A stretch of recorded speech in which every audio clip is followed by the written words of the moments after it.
నది నిండా నీరు ఉన్నా ఆ నీటిని ఉపయోగపడలేని స్థితి ఆ ప్రాజెక్టు. సుమారు 50 కోట్లతో ఆధునీకరణ చేయొచ్చని తెలిసిన ఆ ప్రాజెక్టు పట్ల అధికారులు, నాయకుల నిర్లక్ష్యం కనిపిస్తుంది. వృధాగా వందలాది టీఎంసీల నీరు సముద్రపాలవుతున్నాయి.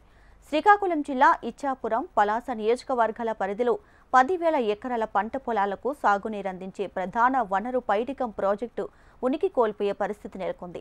మహేంద్ర తనియ నదిపై నిర్మించి 6 దశాబ్దాలు కావస్తున్నా ఆధునీకరణకు నోచుకోకపోవడంతో ప్రధాన కాల్వ పరిధిలో ఉన్నటువంటి భూములకు సైతం నీరు అందట్లేదు.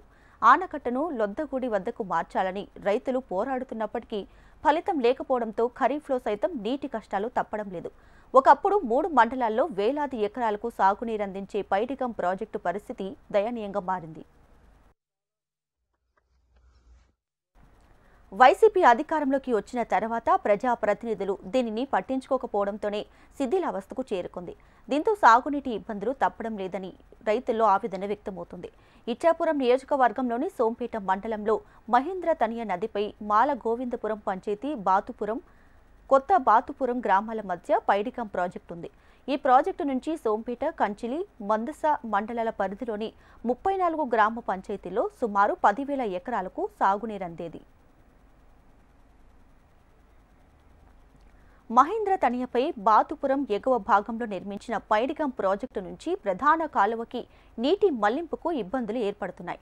ఇసుక తవ్వకాలతో నది లోతుకు వెళ్లిపోతుంది. మరోవైపు ఆనకట్ట వద్ద వరదతో వేస్తున్న మేటాను కూడా తొలగించడం లేదు. దీంతో భారీగా వరద వస్తే తప్ప ఎత్తునున్న కాలువకు నీరు మళ్లించే అవకాశం లేదు. లొద్దగుడ్డి వద్ద 2.2 కిలోమీటర్లు, హంసమేర వద్ద 3.2 కిలోమీటర్ల వద్దకు ఆనకట్ట నిర్మాణం మార్చితే నది నుంచి కాలువలోకి నీటి మళ్లింపు ఇబ్బందులను అధిగమించే అవకాశం ఉంది. ఇక హంసమేర వద్ద మినీ రిజర్వాయర్ నిర్మించి ప్రధాన కాలువతో అనుసంధానిస్తే 2 పంటలకు సాగునీరు అందుతుందని 3 దశాబ్దాలుగా రైతులు మొరపెట్టుకున్నప్పటికీ కార్యాచరణకు నోచుకోవడం లేదు. పైడికం వద్దకు 185 క్యూసెక్కుల నీరు రావాల్సి ఉండగా ఒడిశా భూభాగం పురియాసాహి వద్ద భారీ ఎత్తున నిర్మాణాలు చేపట్టి నీటి లభ్యతను తగ్గించేశారు. ప్రాజెక్టు ద్వారా పూర్తి స్థాయిలో సాగునీటిని వినియోగించుకునే అవకాశాలపై పాలకులు దృష్టి నిలపకపోవడంతో పైడికం ఉనికి కోల్పోయే పరిస్థితి ఏర్పడుతుంది. అధికారులు దృష్టి సారించి ప్రాజెక్టు సమస్యను పరిష్కరించాలని రైతన్నలు కోరుతున్నారు. ఎకరాల్లో సాగునీరు అందించే ప్రధాన వనరు పైడికం ప్రాజెక్టు. ఆనకట్ట, ప్రధాన కాలువ, ఇతర నిర్మాణాల పరంగా నెలకొన్న ఇబ్బందుల్లో మహేంద్ర తనయ నదికి పెద్ద ఎత్తున వరద చేరిన పంట పొలాలకు నీరందడం లేదు. ఒరిస్సాలోని పురియాసాహి వద్ద 20 మీటర్లకు పైగా ఎత్తులో మహేంద్ర తనయ నదికి అడ్డంగా ఆనకట్ట నిర్మాణంలో దిగువకి ఒక చుక్క నీరు కూడా చేరడం లేదు. ఈ సమస్యకు దశాబ్దాల నుంచి పరిష్కారం చూపే నాయకుడు లేక అక్కడ ప్రభుత్వము మరిన్ని నిర్మాణాలు చేపట్టింది.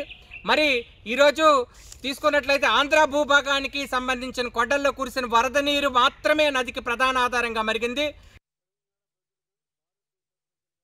నదులు అనుసంధానం చేస్తామని మరి ఈ హామీని వారు నెరవేరుస్తారని ఇక్కడ రైతాంగము ఎన్నో కాలం నుండి ఎదురు చూస్తున్నారు.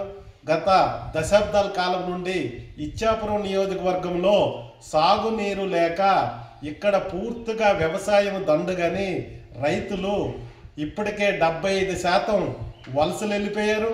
మిగతా ఉన్న రైతులంటే ఒక 25%.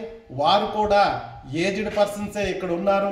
పూర్తిగా వ్యవసాయాన్ని నిర్లక్ష్యం చేసి ఇక్కడ ఎటువంటి ప్రయోజనాలు లేవు అని గ్రామాలు ఖాళీ చేసుకొని అందరూ వలసలు వెళ్ళిపోతున్నారు.